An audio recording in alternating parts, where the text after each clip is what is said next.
Okie dokie guys, so here we are, late in the afternoon.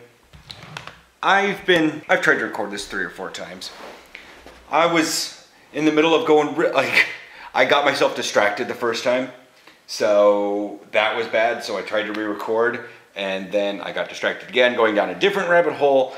And then I was actually doing really good on like my 5th try, and then a siren went by and I was like, ah, and then I got myself distracted and then the thing rang and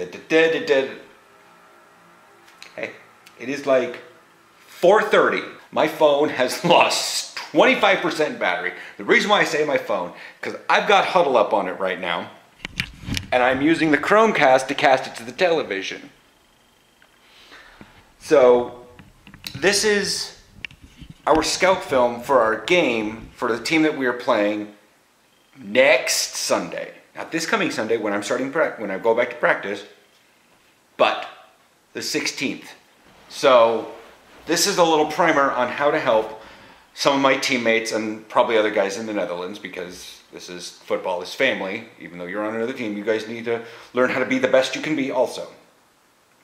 So this Hudl is atypical from other types I've seen, as they have, not only do they have the skybox film, they also have a tight film. Now this is really good. The skybox film is really good to see the overall thing.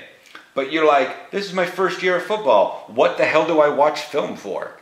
Well, you watch film not in the same way you watch an NFL game. Now to be fair, for a lot of y'all who've never really watched film, you've watched NFL games, and so you watch it like, wow, that was really cool. You're looking for the hits. You're not looking for the hits on this one. What you're looking for is not even the offensive playbook, because again, they can change things up so much. Decent offenses can have up to 100 different plays. How many are they going to use in a game? Depends on how smart the defense is. Like, if the defense isn't catching on to the wheel route, guess what? You're going to keep running the freaking wheel route. Especially if they happen to have really slow guys and can't get out to the side, so you get someone like Kevin to just catch the ball way out to the side. And yeah, anyways. Or Willie from the slot position. Something like that. But anyways, but that's something to watch. And hopefully your defensive coordinator is watching film and going over this too. Part of the thing that I like about having that tight shot is it allows me to see what the offensive line does.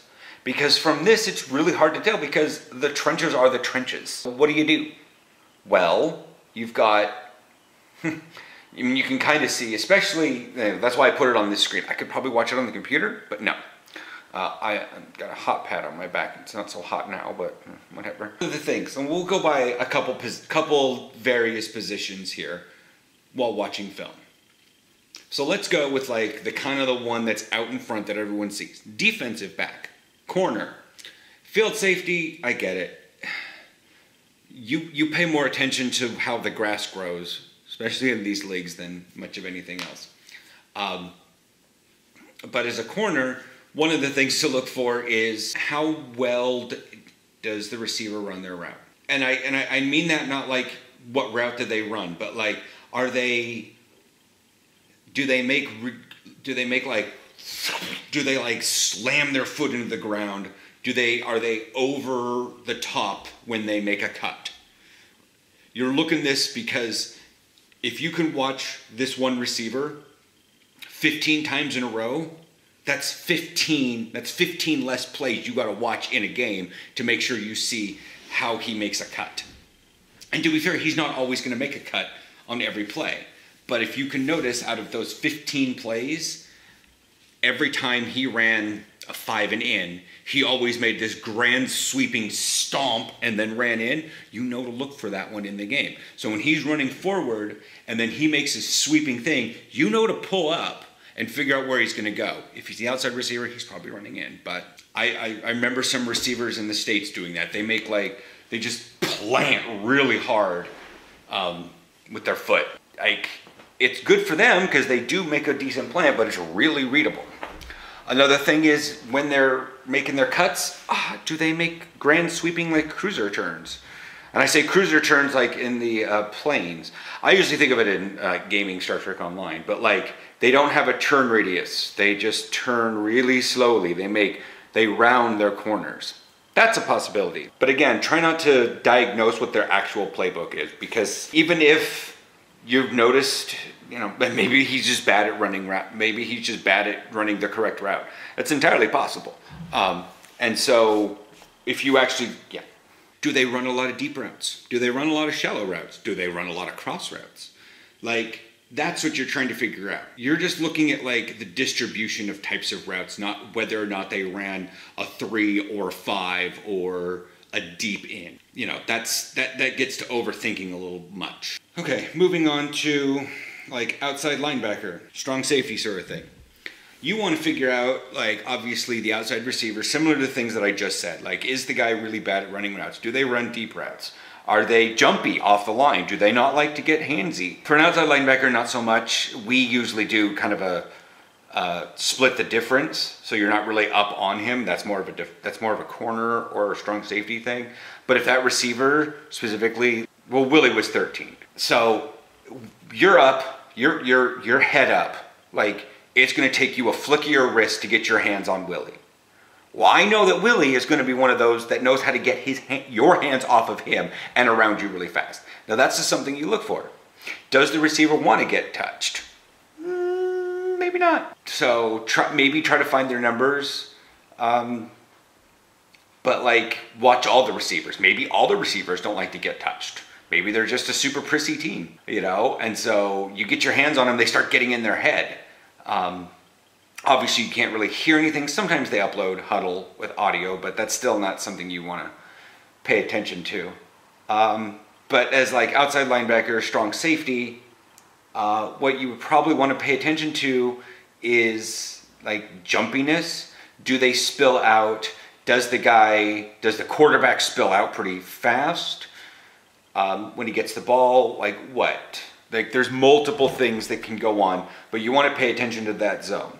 Something before is you watch that play. Offense, there we are. Okay, clicking through. I mean, yeah, if you got the idea about which formation they're running, check out to see if they run that more often. If they run singles. Singles is one receiver on each side. Doubles is 2 receivers on each side. You can't run triples. Trips is different than triples. Trips is just, there are triple receivers on one side. It's just a triangle. Not really.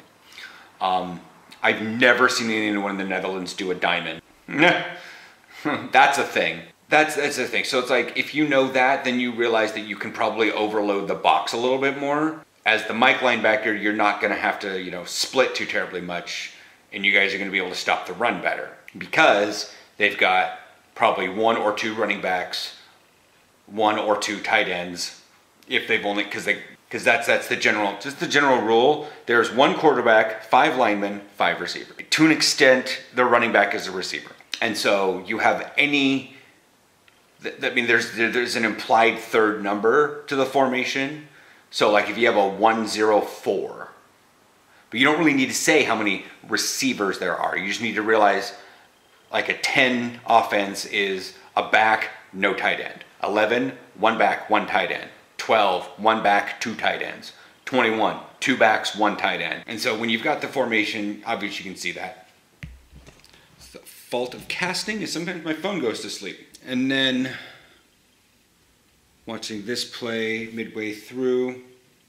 Another thing to look out for when watching film is like for the center. We're looking at like middle linebackers and the line. Is the center, does he snap well? In the Netherlands, I've seen some good ones, I've seen some terrible ones. I didn't realize that there was so much of a fine art to, under center snapping.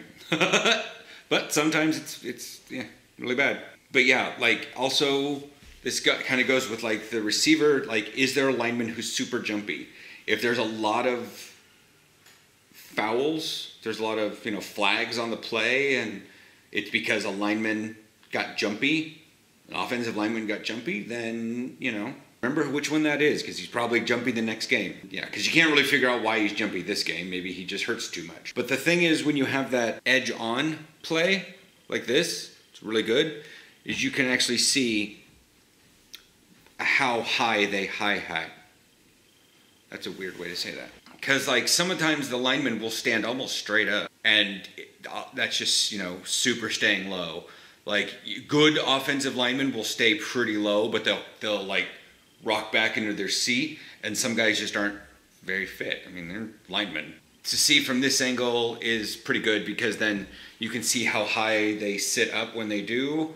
Watching this play real quick.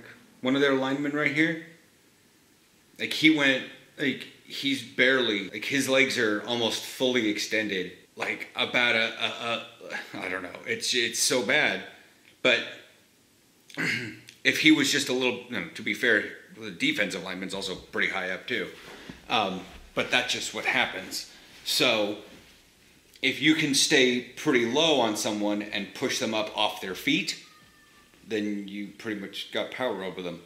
You know, I have issues with that right now, back problems, but hopefully that'll be finished by the time I get to this game. And some of these linemen are just so tall and big, and that's, you know, they recruit them that way, but they don't. But anyways, other things to watch out for is you know, the running back, do they run up the middle more than they run out? Is he good at finding the open hole? If there's a wide open hole and he doesn't run through it, maybe he doesn't have good vision. You can't necessarily say that, but like if you're looking at this sort of thing, and you don't, and there's like, oh my God, look, there's a wide open hole, and he didn't run through that hole, something may be up. Of course, we're also at play 96. People could be a little tired. My breakdown here on things to look for that aren't intuitive about film. I feel like I've talked about this, and I have been for like the last hour, but life happens around, and I don't have a good sound stage. So I will see you guys next week. If you have any questions about Hudl film that I didn't cover here, I will answer them in the comments. And if there's enough of them that come in over time, I will just make another video about them. Catch you later.